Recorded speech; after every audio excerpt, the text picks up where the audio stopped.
my mama was a librarian. Seriously. She'd set me straight if I was too headstrong. Seriously. She'd sit me down and say, listen, son, when you're sure you're right, you're probably wrong. Seriously wrong. Hi, everybody. Welcome back to Seriously Wrong. Yeah, we're your two pieces of shit, Sean and Aaron. I'm Sean. That's Aaron. Yeah, and we're here to talk about shit, being a piece of shit, feeling like a piece of shit, believing others to be a piece of shit. Maybe a little talk about literal pieces of shit, but probably not that much. It's more about the figurative. But, you know, the figurative is related to the literal because the metaphor you're drawing is between what you're calling a piece of shit or who and the actual thing, the object. It's so interesting. Yeah, like that guy's a piece of shit. It feels so intuitive. But just like piece of shit, it's got like this real social resonance to it and like what it means socially. Yeah. Being like like everyone knows shit is gross. You don't want to be around shit. You want shit to be whisked away from you as quickly as possible. Yeah, by a stream or buried underground or something like that. Whatever, yeah. As long as I don't have to look at, see, I guess those are the same thing, smell. Those are the main two senses that I wish to avoid. Well, I want to avoid all sensory. Yeah. I'm open to touch. I'm open to taste. The thing is, you never have to touch or taste or hear. Shit. Sometimes really. I've heard people shit before. Yeah, but that's more hearing the sphincter butt flapping. It's not like the shit itself doesn't make a sound. It's mostly silent. Yeah, but the process of shit being delivered. Yeah, for sure. Carries its own network of noises. But yeah, it's a very intuitive insult. But it's also not just like that guy's a shit. Yeah, it sort of works, but it doesn't have the same like of that guy's a piece of shit. But like piece of shit is weird. Like, I mean, it's normal. It's like you're not even a whole shit. You're just part of it. Yeah, or like one segment chunk of shit. Shit is one of those weird words that is like, it's like a substance, but also an object. Like there's a difference between, like you could have a vat of milkshake or like a milkshake. You usually think of like one cup of milkshake, but milkshake itself is like a substance. It's not like, or water or something. You're not like, oh, I want a water. It's like a glass of water or a blank of water. Like you have to, because it's a substance, you have to specify more. So like a piece of shit, not like you're not all shit. Obviously, there's shit besides you in the world. You're just one piece of it. Yeah, but it's interesting. I mean, I guess you could say you're a shit or a little shit. Those are some variations. Yeah, little shit. Use. Yeah. Big shit. You wouldn't hear as an insult, but a little shit for sure. It's like sort of. You think diminishing you're big shit? them as no, well. You're little shit. You're in big shit. You think you're a whole turd? No, you're a piece of shit. Like as a whole turd has a good resonance to it. Yeah. No, I think that works just fine. Yeah, whole turd, piece of shit. Yeah, I mentioned to a friend this phrase piece of shit and its resonance, and he said that it reminded him of like a little rosebud turd. That's like maybe not even a human turd, but just like a Hershey's Kiss shaped little pile of crap. That's what he imagined. Oh, when you said rosebud before, I think I didn't fully hear you. I thought you meant like he imagined it poking out like a piece that was like half out, but not fully released yet. Like coming out of the bottle? Yeah. Like, I thought that's what you meant by rosebud. No. We had this discussion off mic beforehand, and I'm just realizing I completely misunderstood what your friend imagined. It'd be so, if that was the metaphor that piece of shit meant, is like a piece of poo that was just coming out of the butthole in particular. Right. I mean, it's got a different metaphorical universe tied into it, for sure. But yeah, no, I think of that as prairie dogging when the poo is going in and out. Yeah. Like when you're trying to hold a poo in and then it's like coming out a little bit and then it's like being pulled back in. That's called prairie dogging in my vernacular. Yeah, when I think of a piece of shit, I don't know. I feel like I don't tend to think of actual shit. But if I move in that direction, I imagine like a little cartoon shit guy. And maybe he's smiling, maybe he's like frowning or mean, but like a person being shit. Yeah, I don't know. But I think if I imagine literal shit, it's just kind of like a standard log. If I think of a piece of shit in the framework of literal shit, what comes to mind for me is like a segment of a larger turd, like dog shit. Like, you know what? Sometimes when there's like dog shit that has like the brown hard baked outer shell, and then it has like a green like a more green or light brown like soft center when you're like picking up dog shit. You ever seen this? Yeah, I've never picked up dog shit. I've never owned a dog, but I can imagine. I've definitely seen ones that looked like they've been outside for a while and they're kind of like dry and like it kind of breaks off into segment. I used to, when I was a kid, it was briefly my job to pick up after several dogs. I eventually negotiated a way to clean the bathroom instead because I was too absolutely repulsed by dog shit. But yeah, that's what it brings to mind when I think of a piece of shit. The literal embodiment of the piece of shit metaphor is like a segment of a dog turd with a brown hard-baked outer shell and like a gooey center that just reeks. That's just like, that is the worst smelling dog shit too. Now, for people who haven't picked up a variety of types of dog shit as I once did, that is like your nightmare dog shit. That's the type of dog shit that haunts you for life. So is it better to get it fresh? Is that what you're saying? Like you should, if you pick it up immediately, it won't be baked. No, it's not better to get it fresh. Okay. Then it's just more of the worst part. The soft gooey center, which reeks. Oh, I thought maybe part of the reeking was from the baking, but I don't know. Again, I don't have a lot of experience with no, shit I think that other dries than, it out more. other than my own. So it's more, yeah. No, that the hard part is actually the saving grace of such a piece of shit. Gotcha. If it comes out fresh, oh man, I'm actually feeling repulsed just thinking of that period of my life when I was like 11. That is still with me to this day. When I see dog owners walking around, they always just seem so casual about it. They're standing there, the dog like puts its butt down, and then they like have the bag ready over their hand, and it just seems like so normal to them. And just, I don't know. Again, I've never had to do it, but I see people do it all the time. Yeah, with the walk, sometimes it's gross, but it's not that bad, and you get used to it if you do it all the time. The specific job that I had when I was 11 was to go into this really big backyard, and there was like an area where all the dogs, multiple dogs, all shit, and there's just like tons, and I just have to go one after another. Yeah. Be surrounded by. It's like a bunch, and not just one turd or whatever on the walk. Yeah, no, not at all. No, just being completely surrounded, a hall of mirrors of turds. With some better, some worse. And the one that I described being among the worst of all. Genuinely 20 years later, the more I talk about this, the more haunted I feel. We now go to the Netflix offices, where the Wrong Boys are pitching a new reality TV show. Hey, Netflix. What's up? Thanks for seeing us. My name's Aaron. Sean. We're the Wrong Boys. Can I just say, from afar, watching Netflix's journey has been amazing. I'm so proud of you guys for everything. There's a few shows I wish you wouldn't have canceled, but we can talk about that later. Yeah, there's tons of crap on there that I hate, and I've genuinely questioned your business strategy in some ways. But you have had some decent, pretty good shows.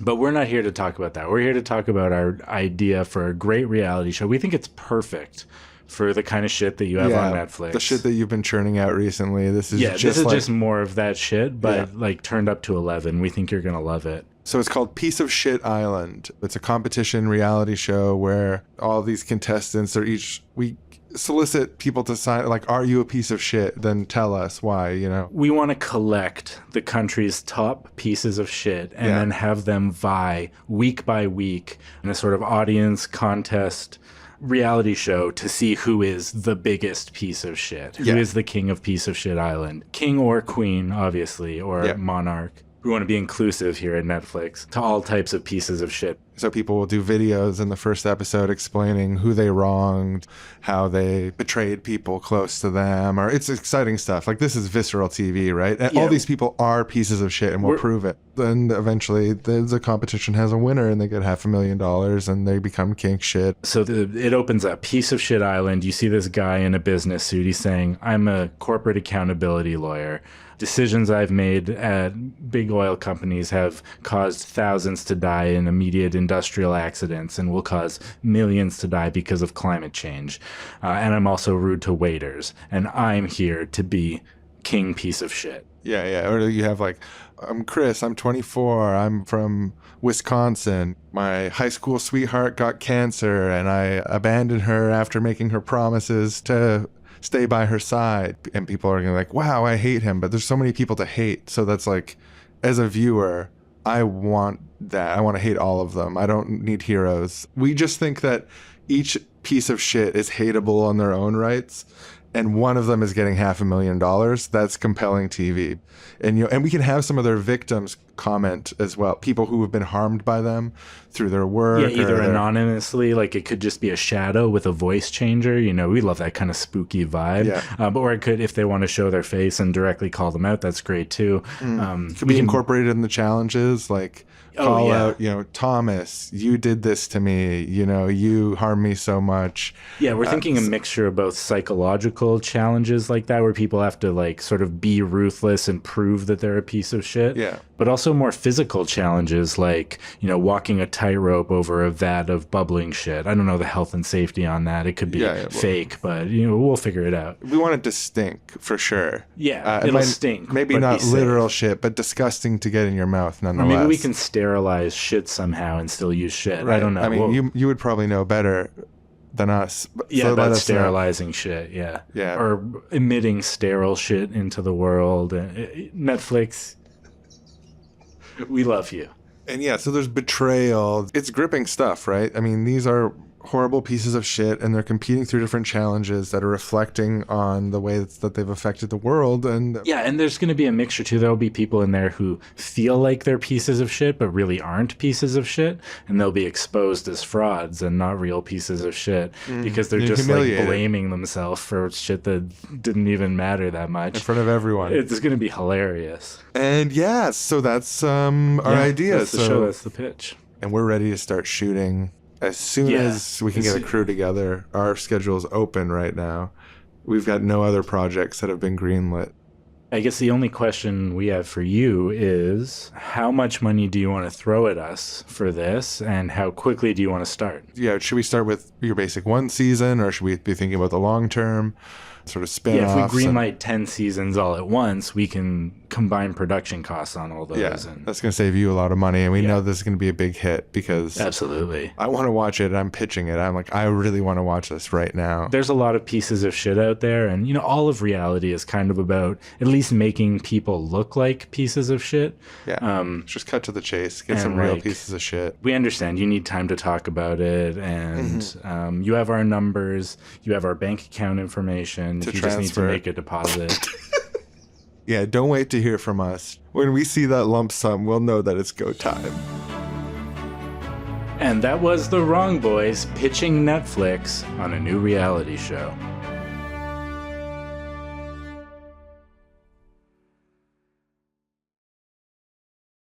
In terms of the metaphor piece of shit, like when I think of a piece of shit as in the social realm, I think of someone who's talking up to someone that they're like dating, like, oh, you're the one for me, like we're gonna be together forever, we're gonna build this life together, and kind of like putting up this whole grand gesture romantic narrative to someone, and then that person who like leaves that night and never returns, like that's primo piece of shit behavior in the romantic realm. Like, yeah, I'm gonna leave my wife, we're gonna run away together, or whatever, like that's like real piece of shit stuff of like, when you're lying to someone in a way that is preying on the parts of them that are soft and vulnerable to get some sort of short-term gratification, whether it's comfort or sex or whatever, and then lying to someone by preying on the parts of them that is most vulnerable to being harmed to get something in the short term and then cutting and running, that's real piece of shit behavior. That's like, that's the archetypical piece of shit to me. Yeah, I think, I don't know, I associate it more with high school for some reason, and like just hanging out with friends and someone being like, oh, that guy's a piece of shit. And it would be like, who knows what they did? Maybe they borrowed money from you and didn't give it back, or there's been like they said something behind your back, or I associate it with high school shooting the shit with other teenagers and being like, oh, fuck that guy, piece of shit, or this person's a piece of shit. But yeah, the romantic piece of shit is like, I mean, it can mean a lot of things. I think what you described is kind of the most intense version of it. But yeah. Capital P, capital S, piece of shit. Yeah, like irredeemable piece of shit. This piece of shit is not metamorphosizing back into a human being, at least in terms of like how the other person sees them. I don't think anyone's necessarily irredeemable in actuality. Maybe given certain social conditions, it's not going to happen. But I think generally the metaphor or the like feeling of calling someone a piece of shit is like, I don't want to see you. I don't want to hear you. I don't want to smell you. I don't want to taste you anymore. Get away from me. You're a piece of shit to me now. You should be flushed. Yeah, like let's just flush you away. Push you in a stream and watch you get smaller and smaller to the horizon. Or like down into the porta potty. I want you to just hang out in the area down there until you get sucked up into the truck and taken away. Anything like that will do. Yeah, as long as I don't have to see, hear, smell, touch, taste, any of that anymore. Yeah, I mean, your description of piece of shit being like not returning money, that example makes me, there is like another tier in my definitional framework for what a piece of shit is, and it's like someone who lets a lower tier, like you could come back from that, like you said sorry, and it's almost like a threat. It's like you're being like, that guy's a piece of shit. It might be you could be like, that guy's a piece of shit, and then you're friends again a week later, because it's been resolved. Exactly, and like the threat has been issued, like maybe I'm gonna flush you because you didn't pay me back or whatever. And it's like, oh, we're chill now. We hung out. We had a beer. He paid me back or whatever. Yeah. So like, I think a piece of shit is someone who lets other people down. So yeah, there's the one track is kind of like letting other people down in a severe way. And then the other track is kind of like letting people down in a way where you're, I'm trying to think of the best word for this, but like where you're making repeated assurances to someone, where you're like, I'm going to pay you back tomorrow. And tomorrow, like that kind of thing, where it's like, it's not just that you let someone down in a way that can be explained as an accident or a one-off thing or something that's happened occasionally in various ways, but you're letting people down in a way that seems very like intentional, deliberative, where it seems like you've got eyes on it, that you're participating in conversations about it. Yeah, it's like habitual, ongoing. You've done this more than once. Like And like, I promise you, I'm going to come and I'm going to see your one-man show tonight. I've got the ticket right here. And I got 2 tickets. I'm going to bring someone else. And we're going to, I've been telling you forever. I've been looking forward to this. And I'm so sorry it hasn't happened yet. But tonight's the night. It's 30 minutes before the show. I'm coming. I'm so close. On my way. Front row seats. So keep an eye out for me. I'll be waving at you. Like that's one of the tracks. You step out onto the stage for your one-man show and it's just an empty seat, dead center. 2 empty seats just right in front of you of where your friend who's been promising you repeatedly for weeks that they're coming to check out your one-man show. Yeah, it's a piece of shitty. That's also why the example of the like, I'm going to marry you and then disappearing thing, it's like you're letting someone down in a way that's very like eyes on, hands on, intentional, and in a way that like any reasonable person should be like, yeah, you should be accountable for that socially. Like you're letting someone down in a profound way and in an intentional way. Yeah. It has to rise above the level of, I'm pissed at you. You did something bad. Like, I'm angry. Fuck you. You're being an asshole. That kind of thing is like one tier. And then piece of shit is like, if not fully this, then on the verge of like, I'm done with you. Like, that person is a piece of shit. Like, you are. Fuck you. I'm done. Like, you can maybe come back from it depending on the situation. But I feel like that's the You don't hear someone say that about someone who they're just like kind of a little mad at or whatever. Yeah. It's like if your friend started like dating someone that you didn't like, you could say something more along the lines of like, I don't know about that guy, or I didn't like that guy. I never liked that guy. Even it's not as harsh. But if you're like, that guy's a piece of shit, then what you're saying is like, you should draw a line between you and this person that you respect. Yeah, away from him, like get away from him. Like, yeah. It reminds me of, when I was younger, I read this Robert Anton Wilson book, and he was quoting, I think, Timothy Leary. He's using Timothy Leary's 8 Circuits of Consciousness, which is like the description of different layers of the psychedelic description of different layers of the human mind. I don't even know what basis there is to claim this stuff. It's just like an old psychedelic book I read. But the important part, and this part was what was resonant to me about this, is Robert Anton Wilson talks about shit as this like primitive, primal part of us, this like monkey-like understanding of boundaries, where shit is this metaphor of like you shit at the end of your territory, and then people from beyond that territory are outsiders, and people inside the shit the shit wall are insiders. And so the shit metaphor, his argument is that like this is deeply embedded in our consciousness somehow, of like shit as a barrier and shit as a thing that you avoid and so on, that we use shit as a metaphor in all these different ways, like shitty guy, piece of shit, up shit creek. I can't remember what other examples he gives. And they all relate. Shithead. Yeah. It's all about like setting, all those shit-based pejoratives are about setting social boundaries in his approximation. I always found that an interesting idea. Yeah. No, yeah. I agree. I definitely agree. It's like a primal thing. Because like you can't escape shit. It's coming for you in one way or another. Like you're going to experience shit in your life. Yeah. But you also want to keep it on the periphery. Like you want to, have it whisked away, have it, have it wiped, have it flushed. Yeah. Cleaned off, hop in the shower, maybe even get rid of all the remnants.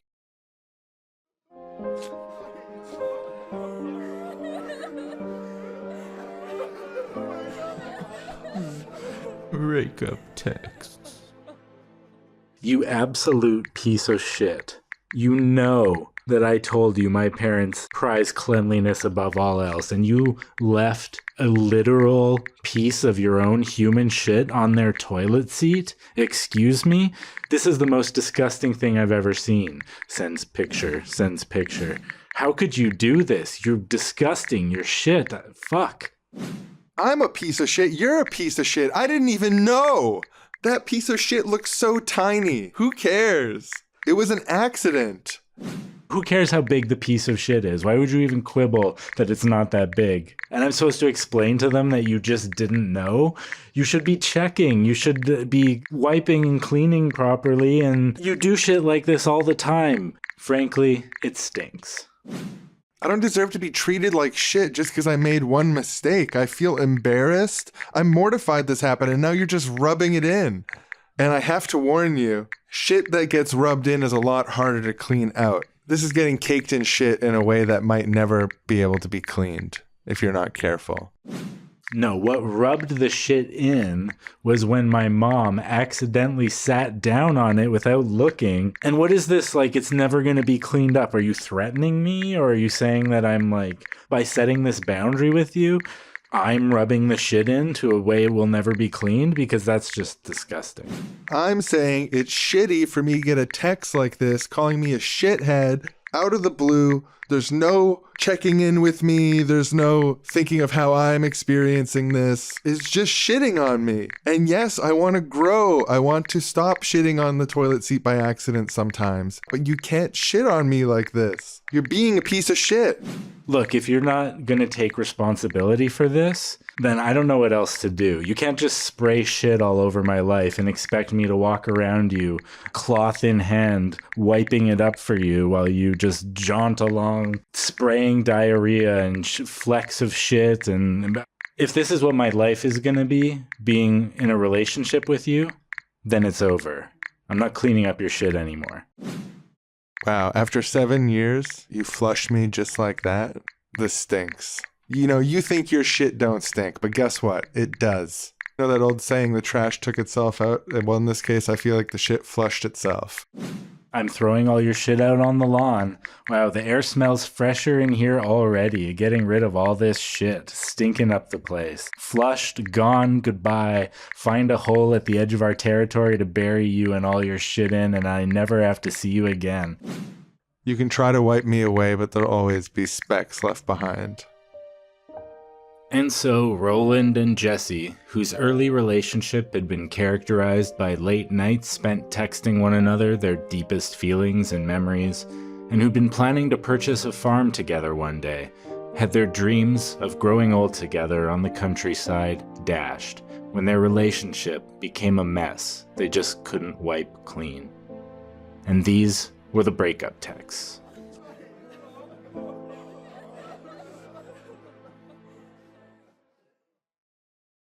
So we've got literal shit, literal pieces of shit, and we've got the social realm of other people being pieces of shit, which is like a barrier that we put up. But there's also feeling like a piece of shit, which is like when you're taking that judgment of who is and isn't a piece of shit and putting it on yourself and feeling like, oh shit, am I a piece of shit? Did I, like, what did I, or I am a piece of shit. I did this horrible thing. Or I think it's a really common experience for people to feel like a piece of shit. Sometimes maybe rightly, but a lot of the time maybe being a little harsh on yourself. Yeah. I feel like I've more often feel like a piece of shit for things that I didn't do than something that I did do. Right. Like that I neglected to remember to follow up with someone, or like I never remember to do this. Like that kind of, that's more, my piece of shit tracks are more like that. Oh, I forgot again. Like, oh, I'm not good enough, blah, blah, blah. I don't think of it in words like that. That doesn't resonate as true. It's more like a feeling of not being good enough than being like, I'm not good. Thinking the words. I never sit there and think I'm not good enough. But often I feel like I'm insufficient to achieve what needs to be done. And then I feel like a piece of shit. And yeah, like, feeling like a piece of shit is also not linguistic, and it's not exactly the same as the way that you attribute other people, but I do associate it with a very specific feeling. Like feeling like a piece of shit is like a certain sense of self that you feel when you're in a bad way about yourself. Yeah, I think there's like I don't know, anytime I try to put words to it, they all kind of feel wrong in a way, because it's like a pre-verbal feeling almost. Yeah. But yeah, self-loathing or like feeling like a piece of shit, feeling inadequate, not good enough, it sucks, and it can like really affect your way of thinking on a lot of things. It's super common in people with depression. I think I saw a study saying it was like 85% of people with depression reported that feelings of inadequacy and self-blaming were the most bothering symptoms, rather than being distressed by negative emotions about external factors. It's more being distressed about negative emotions about yourself. Yeah, and it's like a social thing, right? Like it's you're perceiving yourself in a social context, and you're worried other people are seeing you that way, or that you're letting down other people, or you're harming other people, or right.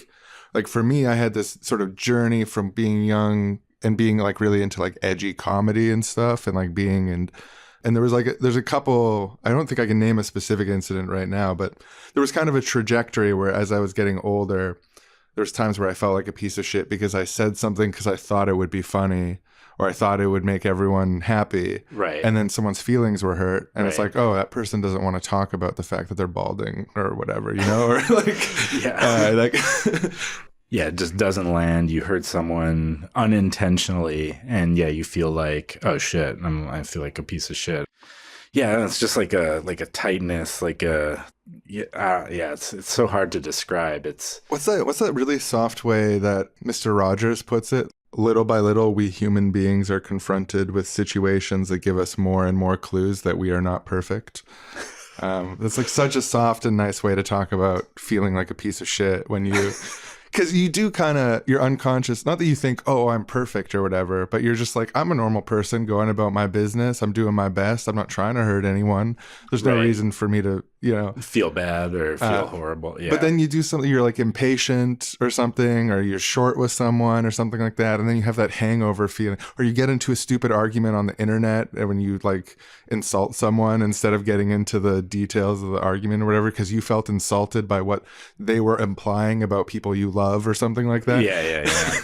Yeah. You're realizing you're not perfect is like I think a much more healthy way to reframe that feeling, and being like, yes, like I'm not perfect, but that's like nobody's perfect. It feels a lot healthier to think that way than to get into some of the more harsh on yourself, negative self-talk kind of thing. But yeah, I think feeling like a piece of shit is like pretty deeply ingrained into like a lot of mental health issues.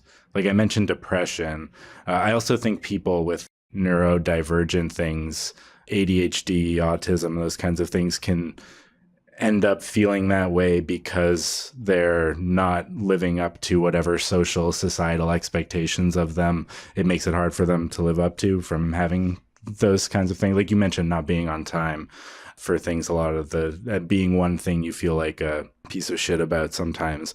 I think it's like it can be related to that, or being queer. I think like society can make you feel like a piece of shit for being queer. I've definitely experienced that.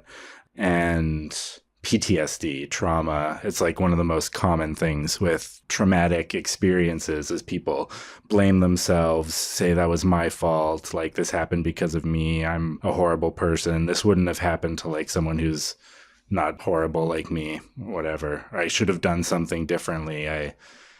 Just when I was thinking about this, like I feel like it's like really, really core to a lot of like deeply rough mental health issues, is like that self-judgment, that like feeling like a piece of shit.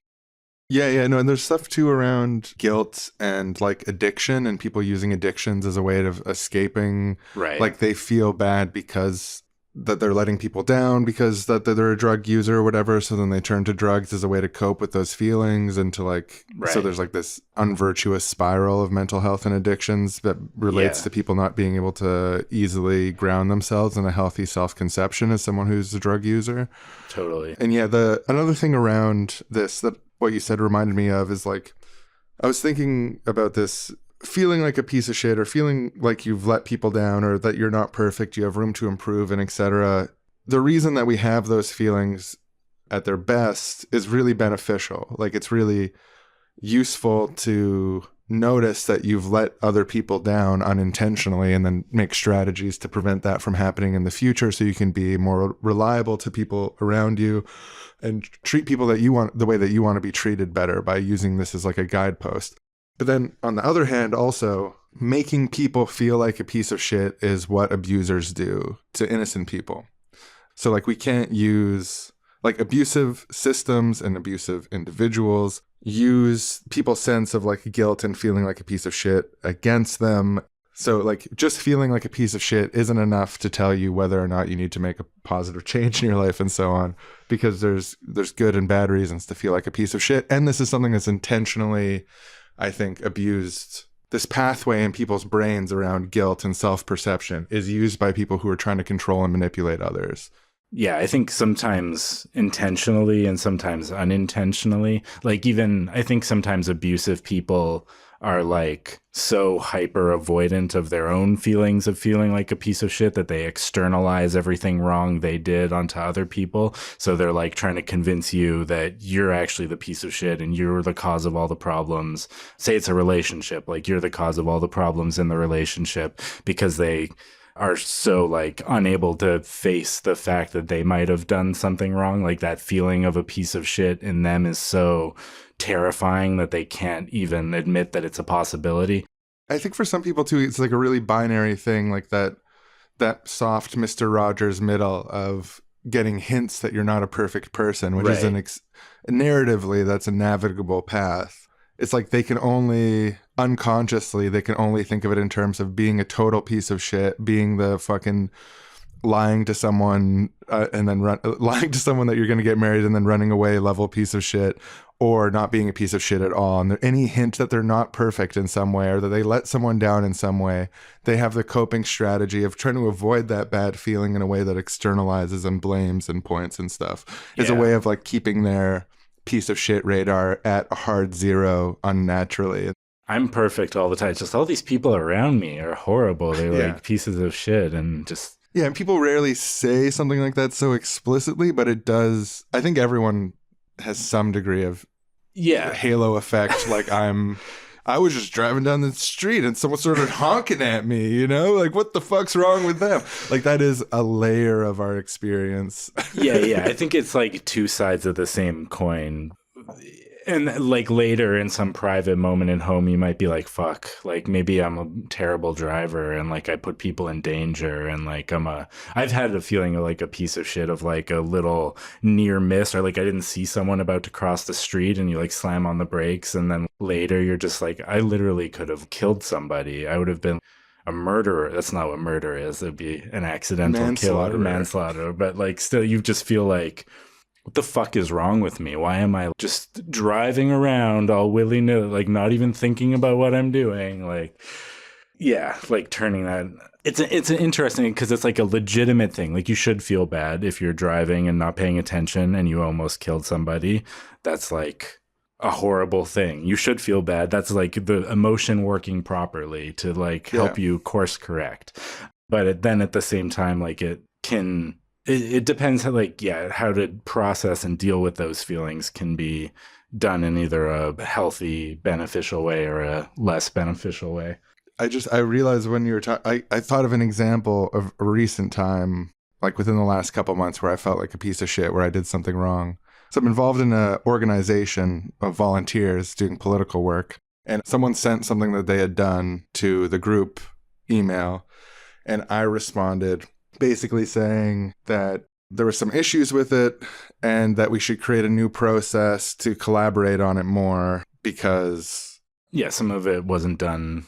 It was missing essential aspects of what was needed from it. It sounds nebulous, but... So one person was doing a particular job where they had to write and prepare something for everyone on behalf of all of us.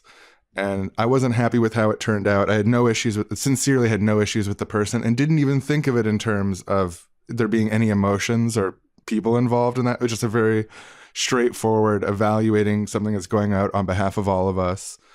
And I was like, basically like, this has some issues with it. I think that we need to collaborate on this more going forward because I can't remember the exact wording, but like this took too long and there's too many issues with it. Basically, this should have been done a couple weeks ago, and it shouldn't have these major issues at this point. Right.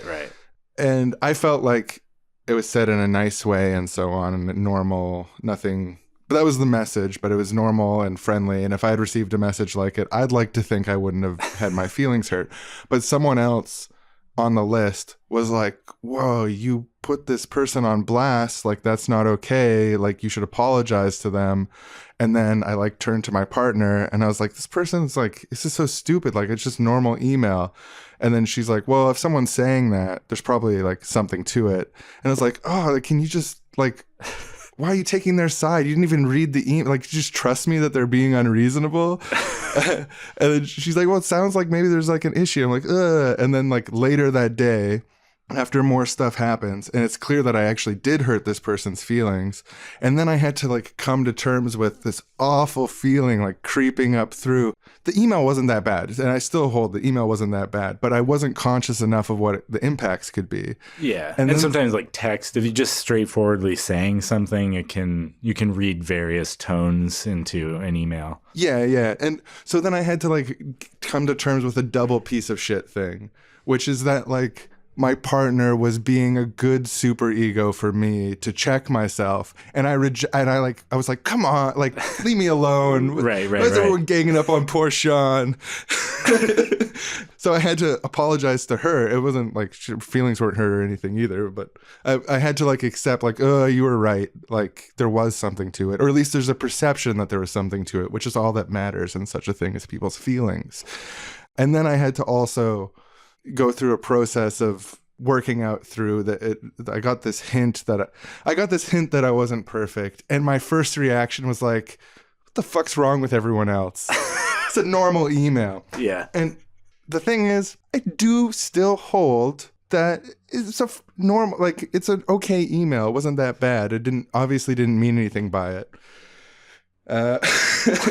But also at the same time, I should have been more conscious of the fact that what you say can have more weight than you intend, and the way that you might talk to someone casually in one context, and like it's a group email list, so there's this sense of potential humiliation of like a group, like dressing down in front of people is a different tone than emailing one-on-one. And so that was a real, I felt like a piece of shit about that. But I mean, like, I did my best to remedy it, and it was like the same day that the wall broke, and I had to be like, okay. Yeah, that's a pretty normal amount of, like, if you get around to it in one day, I feel like it's pretty good. I deem you not a piece of shit for that, based on your telling of this story so far. Well, thank you. As more details emerge, I should. you're just like, oh shit, I left out. Yeah. No, but I mean, I was able to accept it as a mistake without getting into that headspace of being like, there's something wrong with me. I did that because I secretly hated him. And I did that to my partner because I don't take her seriously or something like that. Like, there's something wrong. I think I'm better than everyone else. I'm a horrible sort of narcissistic. Yeah. And it's like, no, it's like I was falling into some of the traps of our psychology that even I am not above, you know? Yeah. But yeah, it wasn't uncomfortable. It, like that moment where the wall breaks, it's almost like a dam breaking is like the metaphor that feels right in terms of how your body gets flooded with this like bad realization chemical where you have to go with your tail between your legs and be like, I shouldn't have defended myself against this. I should have just taken it on the cheek that I made a mistake, you know? Yeah. But I think, that's like the needle that generally has to be threaded in those situations, because you don't want to like avoid that feeling so much that you will never admit that you're wrong. You also don't want to so readily accept that you're a piece of shit in every situation that you will like accept blame for things that aren't your fault, or things that when you didn't do anything wrong, or like, take something relatively minor like this and like turn it into deep characterological assessment of yourself as like a horrible person. So it sounds like you navigated that fairly well. Yeah, I guess. I mean, it is our show, so we all get to be heroes.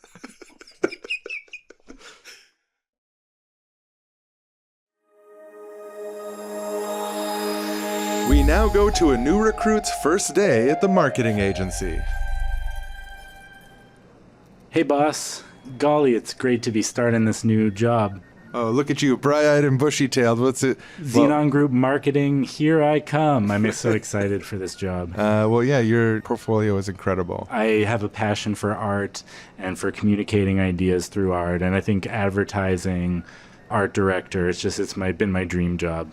So, let's get started. Like, what products am I going to be advertising? I think we want to like kind of extol the virtues of these products and like the ways they can make the world better. Really like list a lot of the positive properties maybe through art, obviously. These are just some of my initial advertising ideas. I'm going to stop you right there. You're a smart kid. This is incredible design work, but you got a lot to learn. You don't understand advertising, kid. I'm about to turn your world upside down. It's okay. Don't apologize. Doesn't make you a piece of shit. Oh, thank you. You're an art director. I'm a marketing director. I know things you don't. And you're going to teach me things I don't know about fonts, kerning, spacing. How do you do it? How much space? How do you tell? These are the type of questions I have about your work. Yeah, it's all about balance, but please go on. And I'd be, balance how? And I'm really genuinely curious about that. But no, marketing, the first thing we do is you make them feel like a piece of shit. The person reading the ad, they're not enough. They're worthless. They're lower than worm. They're incomplete. They're broken. Every ad has to say that in some way or another. Yeah, I've noticed that. I always hated that about ads. I was kind of hoping to come into the industry and change all that, like more positive advertisements. People say they want that, but their revealed preferences show that they respond to the insults, basically. So you start by making them feel like piece of shit, and then you build them up. Our product can save you, you know? Our product will make you not stinky anymore. It will make people love you truly. It will make it so you're not abandoned one day. That's the type of message, and you know, that abandoned one day thing, we use that on paper towels. Best performance they ever had.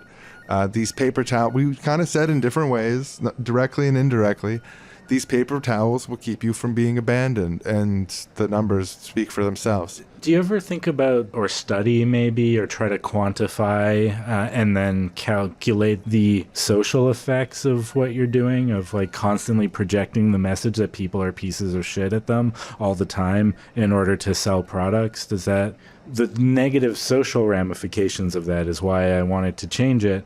And I understand you're saying it's more profitable to keep doing it, but I'm just saying maybe we, into the calculus, add the sort of social, humanitarian, emotional, societal cost. What do you think? Well, it's too bad. I really liked your portfolio, kid. But you're going to be running around adding flags to everything. We're going to help Rwandans. Like, why not? Yeah, it's a great idea. No, we're selling toothpaste. We're selling peanut butter. I was actually thinking, what if we tied selling toothpaste and peanut butter to an anti-genocide message? You know, end the genocide in Gaza right now. That is a bad idea for marketing. Yeah, but it's a great idea. I just think we can have a bigger picture here. Xenon marketing is so powerful. I got a lot of great ideas that I'm ready to inject into the company. No. Just prepare for injection. You can't. We're not going to let you inject that kind of thing into our advertising campaigns for peanut butter and toothpaste. Have you ever heard of library socialism? Because I have an idea for a whole ad campaign. The product doesn't matter, office chairs, whatever. No, we're making people feel like shit here. Excuse me. You're just like a new hire. And I explained to you, our job number one is making people feel like shit. And then you start talking about, like we're going to do a profit sharing agreement with Guatemalan migrants. Yeah, great idea. I didn't even actually have that one down, but I'm writing these down. You're great at this, honestly. Yeah, you're a natural. We're going to invest in space education programs to create astronauts from transgender basketball leagues. That one's a bit, that doesn't really make any sense. I'm happy to diversify. I'm satirizing you. Oh, I see. No, we're making people feel like shit. Are you in or are you out? And you have to stop talking about this other stuff forever.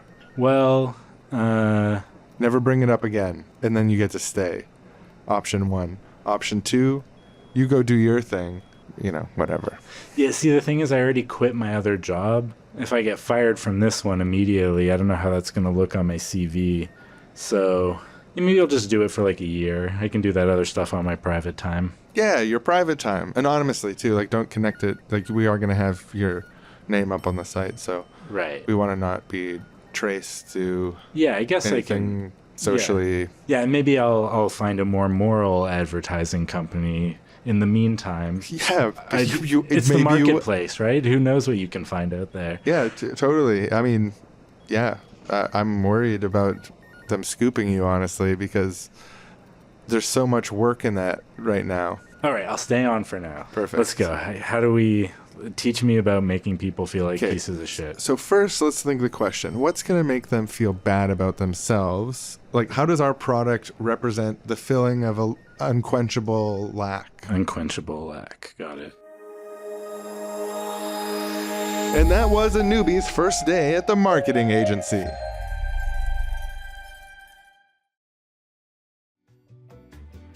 Seriously Wrong is an independent, listener-supported, utopian podcast. And we rely on the generous donations of listeners like you to keep on going.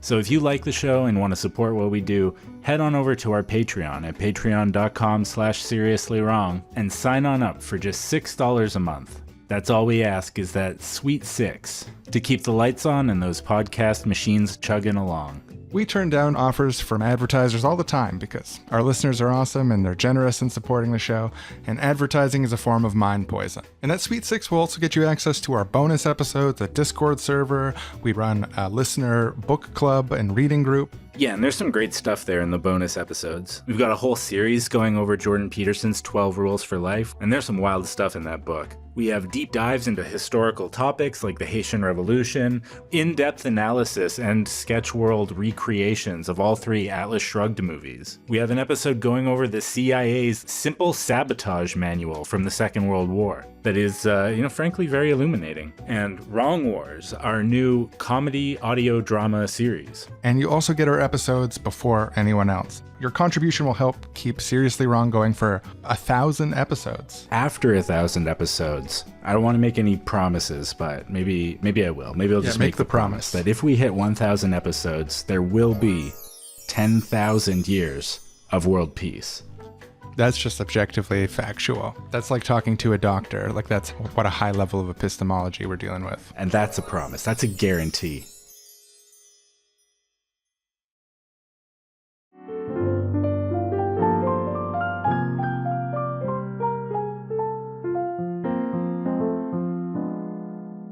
Hey, Rumi, how's it going? Are you hanging out on the couch tonight? Is that what you're up to? Or Yeah, I'm just rotting here. well, that's no fun. Hey, why don't you come out with me to this one-man show? I've been meaning to see it for ages. I feel like a total piece of shit that I haven't gone already. I told my friend, but I have to go today. And why don't you come with me? Nah, yeah, I think I'm just gonna. I got 2 tickets, front row. I don't think anyone really would want to have me there or anything. I want you there. Nah, man, I just feel like a piece of shit today. I just want to stay home. Do you experience constant self-criticism, desire for perfectionism, rejecting compliments, people-pleasing, feeling guilty often, self-sabotaging, low self-esteem, attributing success to luck, Yeah. feeling paralyzed? That one, hey, that's happening right now. Feeling like a piece of shit all the time? I've got just the thing for this. I was just reading about this because, like I said, I've been feeling a bit that way, but I got all these great coping strategies. Here, just sit back. I'm going to fix this. We're gonna Yeah, I work don't on just this. feel like a piece of shit. I am a piece of shit. Yeah, no, I think you've got a bit of excessive self-blame going on. First of all, have you ever tried cognitively reframing it, doing a little CBT?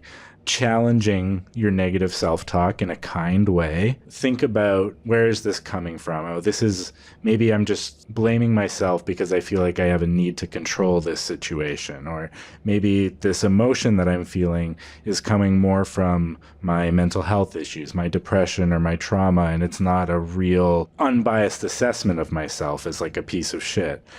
Maybe there's things that have happened that I didn't like that I'm like blaming myself for because it helps me feel like I have more control over the situation, or because I keep thinking about ways that it could have gone differently. So, just reframing it, thinking about it as something that is happening because of mental processes in your head, but it doesn't mean it's necessarily the truth of the situation. Is that helping at all? Just thinking about it a little differently? Yeah, maybe, or I don't know. I think if I tried to do that, I'd probably fuck it up. One more cognitive way of reframing things is focus on behavioral judgments rather than characterological judgments. So, yeah, you saying you are a piece of shit, like, I imagine that's coming from specific things that you did, and maybe some of them were genuinely things that weren't the best, and like you should change those behaviors, but it's just little mental hygiene. It's a bit healthier to think about it in terms of, oh, I did a bad behavior, not I am a piece of shit. It's like part of my character deeply inside of who I am. I'm not a fuck up. I just fuck up all the time. It's not my character. It's just something I do all the time. Hey, there you go. You're getting it. I fuck up over and over and over again. Well, how about this? How about trying a little self-compassion exercises? Thinking about things in terms of, would you forgive someone else who did what you did? Or would you view them as an irredeemable piece of shit who doesn't even deserve to have fun with his friend at a one-man show on a Friday night? Great. Yeah, I guess. Yeah. Next. More self-compassion. Are you honoring your own limits? Are you blaming yourself for things that, like, maybe you're not lazy, maybe you were just overwhelmed, and you're blaming yourself for being lazy when really just, like, people have limits, and, like, sometimes you can't do everything. Or you made a mistake, and that's just human. Yeah, I don't think I'm going to be doing that.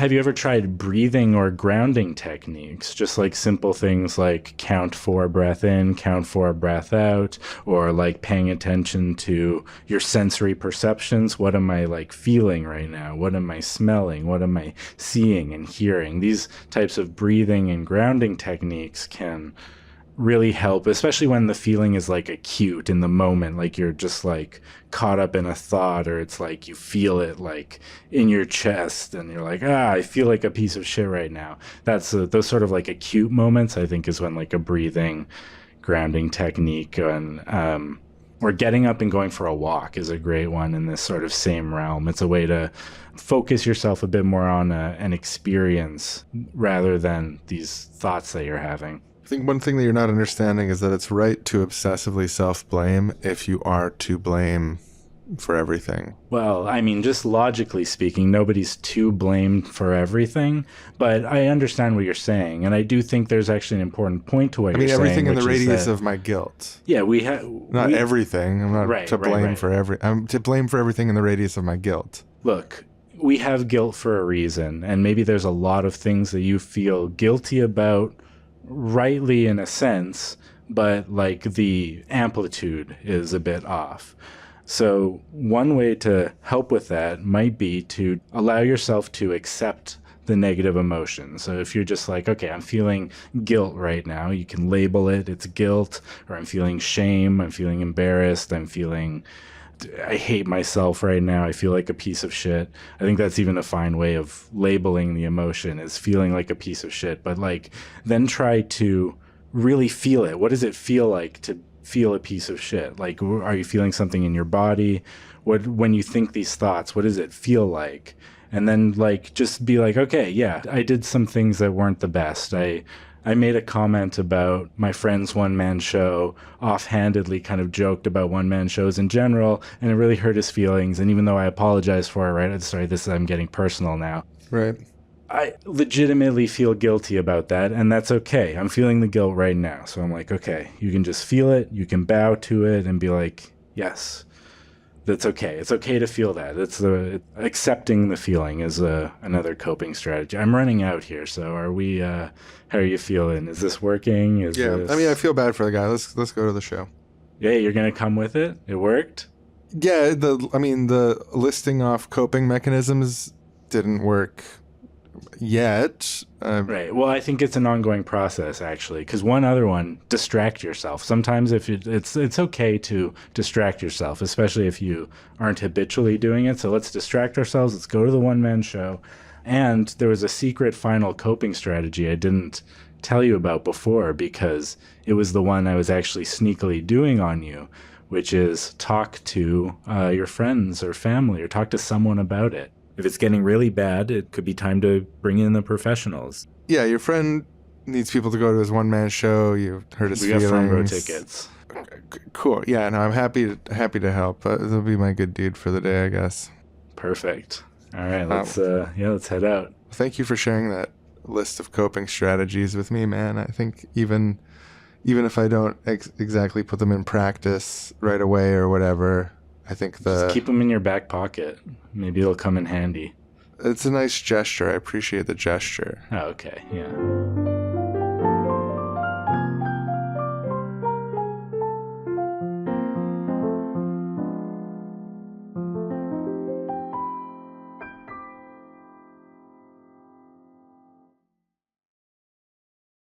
So if you're deeply grasped with feeling like a piece of shit, probably the case that no intellectual cognitive argument is going to do the trick in terms of undoing that feeling. But yeah, I think it's more of a ongoing coping figure. Yeah. But there will be moments where such narratives might be able to take root better if you keep them in your back pocket. On two levels, if someone was like coming to me and being like, oh, I feel like such a piece of shit, I don't know what to do. There's two ways in which that's wrong, which is like, firstly, being a piece of shit isn't real. There isn't such a thing as like really being a piece of shit. Yeah, I mean, there's literal shit, obviously, and there are pieces of it. But in terms of a human being a piece of shit, it's more of it's a useful, intuitive, metaphorical category. But I think, yeah, if we take it too seriously and we believe ontologically that human pieces of you shit can become exist. irredeemable for forgetting to do your dishes or something. Yeah, or even that people who do genuinely horrible things are necessarily irredeemable. I think it's not true, and I think it's not. There's like layers to it. It's beneficial in a certain way, in like you need to get away from people who are harming you or abusing you, and like feeling like they're a piece of shit. Categorizing that way, it can be a useful self-defense mechanism to help you to motivate the things you need to do. People can have canonical pieces of shit in their own life that they avoid. And I'm like, that makes perfect sense. It's probably healthy for you psychologically. But I think as a society, we should generally not canonically feel like people, even criminals, etc., are pieces of shit that therefore then deserve to be treated like shit. That like then you get like the prison system, which is a horrifying injustice on the world.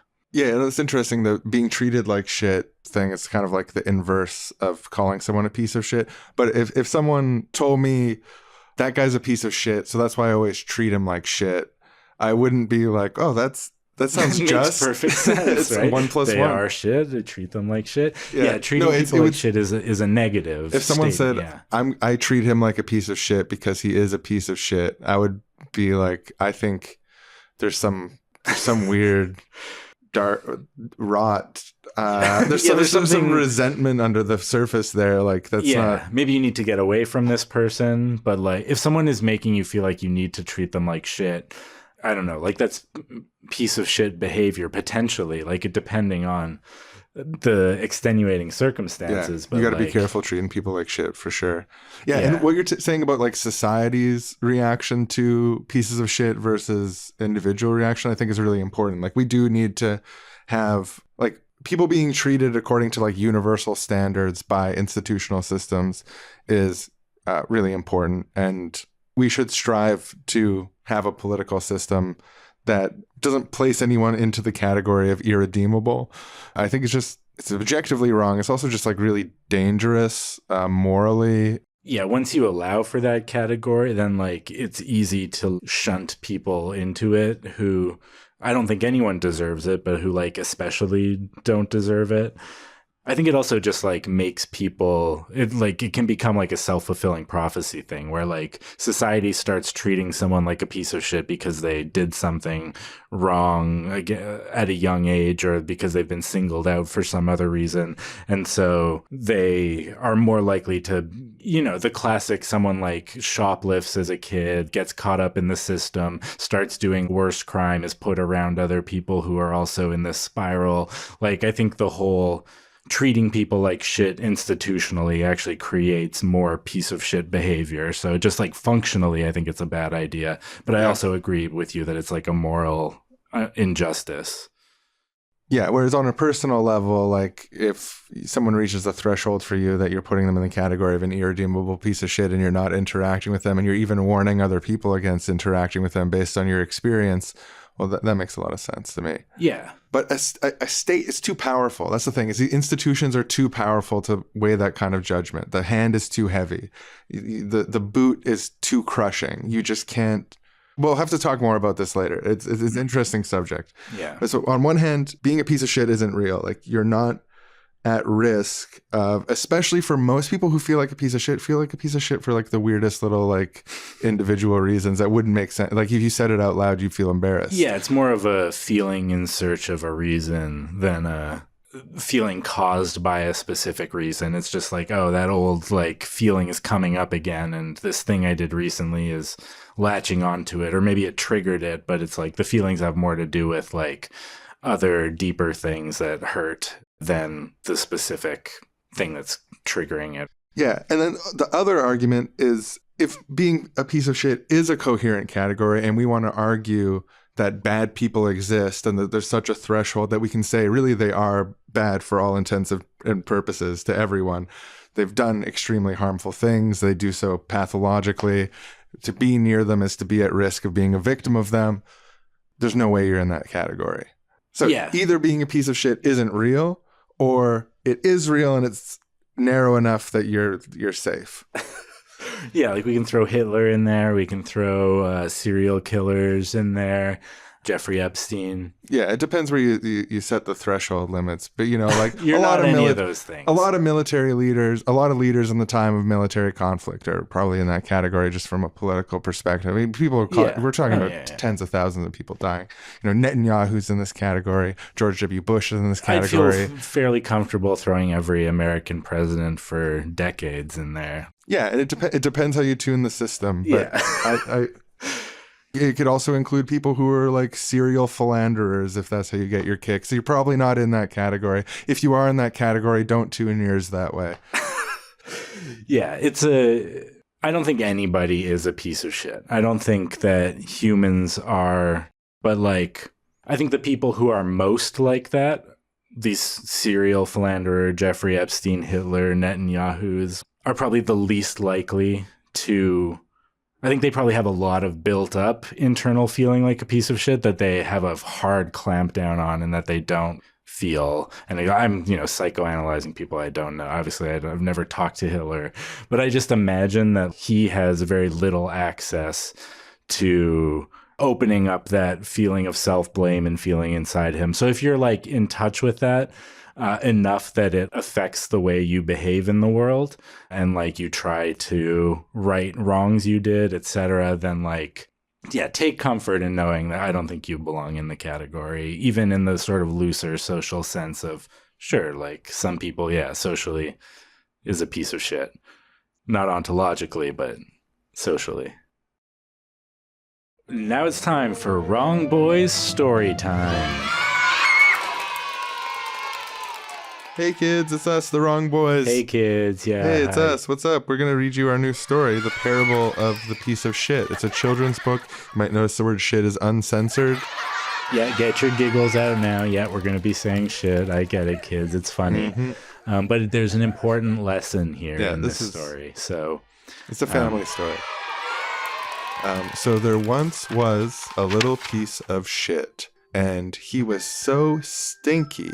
Everyone hated him. Everywhere this little piece of shit would go, people would say, "Ooh, stinky, get away from us. We want you to be flushed away. You don't belong in society, you stinky, horrible piece of shit. We hate you."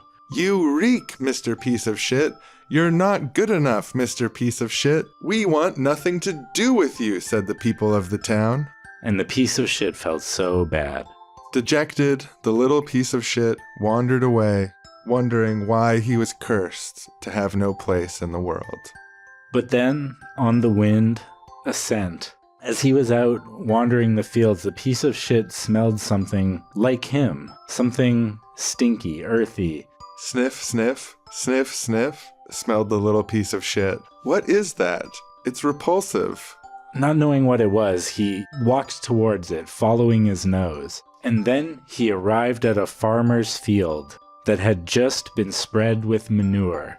That's right, an entire field of pieces of shit, just like him. Wow, said the little piece of shit. I'm not alone. This world has tons of pieces of shit in it, and we all stink. The pieces of shit in the field cheered, singing things like, "Welcome, brother. You're home now." And that little piece of shit found a place to lay in the field. And it turned out that inside him was a little seed of undigested corn, which grew into a big and powerful corn plant.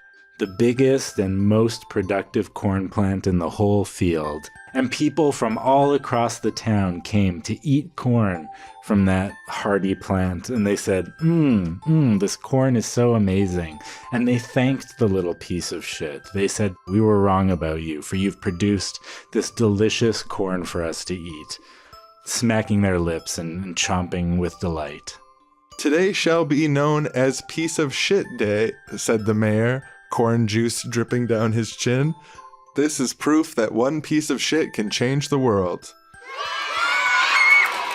And there you have it, kids. That's the parable of the piece of shit. And so it's always important to remember that no matter how much you feel like the world's got you down, there's always a little kernel inside that can grow into something beautiful. And that's true for all of us. Shit is only shit until it's fertilizer. Yeah. And we can be stronger by coming together. Like it's sort of a socialist message. And not like Bernie, Democrat. I'm talking like means of production. Yeah, kinda like stuff. deep, real socialism. You kids get it. You get it. Yeah, look, they're nodding in agreement. All right, kids. Thank you. Bye. Bye. Till next time. Feels so good to be a positive role model. Oh, yeah. For Reading so to many. children is the most rewarding part of my day. So glad that the judge took community service Oh, yeah. No, totally. compared to prison. This is amazing. Yeah, and just more helpful to society, too. And Totally. yeah. And we get to write. We get to write stories. And that was Wrong Boys Children's Story Time. And now back to our show.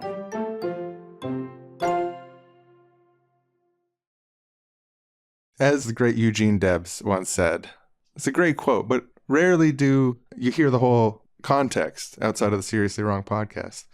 When he was convicted of violating the Sedition Act, Eugene Debs made a statement to the court that started with this: "Your Honor, years ago I recognized my kinship with all living beings, and I made up my mind that I was not one bit better than the meanest on earth. I said then, and I say now, that while there is a lower class, I am in it. While there is a criminal element, I am of it. And while there is a soul in prison, I am not free." So often that's quoted, while there's a soul in prison, I'm not free. While there's a criminal element, I'm of it, is criticizing overreaches of the justice system, people being in jail for unjust reasons. And there's probably an element of that there. But when he says, I'm not one bit better than the meanest on earth, what he's saying is something that's so profoundly... He's saying something more extreme, which is that he's with the people who belong in jail. Like, he's with the criminal element in the legitimate sense, the money launderers and the murderers. He's with... Right. Yeah. While there's a soul in prison, even who deserves to be there, I'm not free. Yeah. It's like a radically humanist recognition that, like, we are all the same in a way. We all have the potential for these things inside of us. You're not better than anyone else just because you weren't put in a situation where this is how you behaved. And you're not worse than anyone else because you were, not on a deep level.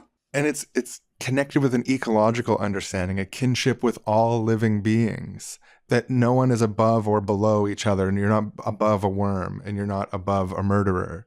It's like, the thing I love about it is that it's spiritually challenging to me. All living beings too is a choice above like humans. Like, yeah, very ecological, like you're saying.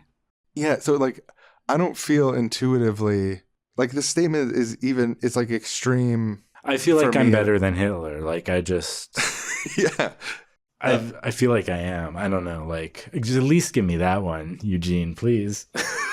I need to feel like I'm better than someone. Yeah, and I mean, I feel kinship with people who don't deserve to be in jail who are there. That sucks. But the people who deserve to be in jail, it's like, I don't know. I feel like it's a moral challenge because it's so hard to get in that space and really believe it, and it goes against intuition.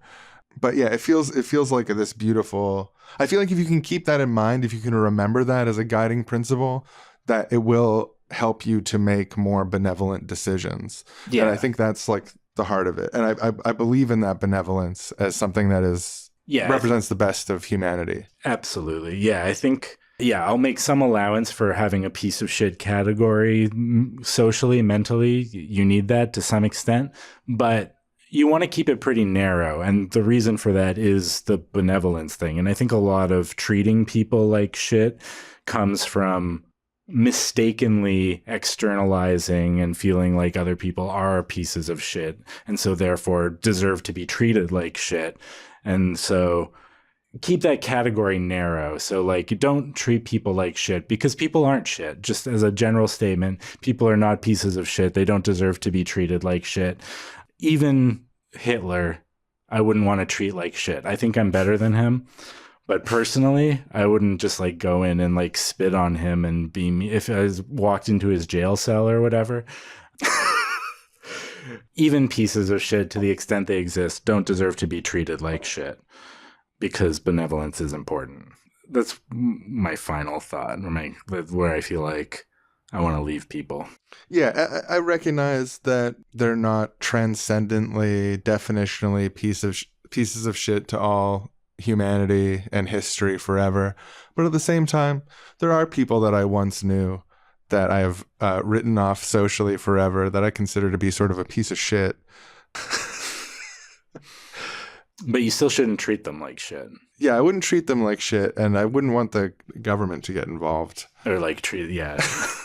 You wouldn't want them to be designated piece of shit on a database and that it takes their rights away. Yeah, it increases the prices at the grocery store and makes them have to live in a certain area of town that's walled off for pieces of shit. Right. They always have to sit in the front row at the movie theater. Yeah, exactly.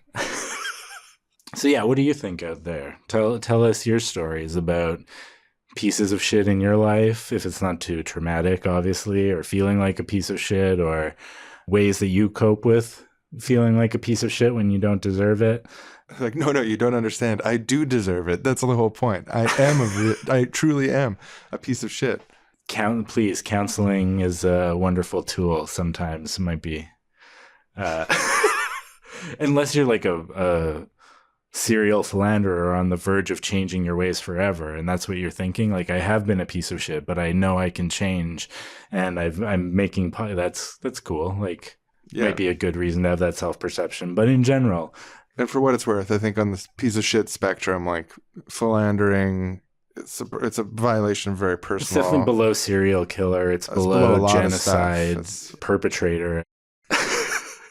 Yeah, tell us your thoughts in the comments. And yeah, thanks for listening. Yeah, and if you want to hear more episodes of Seriously Wrong that you haven't heard yet, then sign up on the Seriously Wrong Patreon feed. Oh, yeah. Seriously Wrong Patreon feed. Guaranteed to transform you into a non-piece of shit. That's close. You almost made a horrible guarantee. Yeah, I would have edited it if I had accidentally said it wrong. I would argue we should just keep it and commit to it. So it's now turn you into a piece of shit if you need once you're that. A piece of shit, you're free. You don't have to worry anymore. That's true too. Joker mode. Piece of shit mode. Guaranteed to cleanse all of your obsessive self-blame. These are all the things that signing up on our Patreon is guaranteed to do. We do not actually promise that one in particular. I think people with obsessive self-blame do not need that sort of economic exploitation on top of what they're already dealing with. Sure. It's clearly a joke. It's not going to help with that at all. I agree. It's clearly a joke, but sometimes people suffering from obsessive self-blame. Look, I didn't do anything wrong. I didn't. Just admit it. You're a piece of shit. You're harming people. That joke was harmful. I'm so sorry. You're my co-host. You're supposed to take my side. Thanks for listening, everybody. Yeah, bye. Talk to you soon.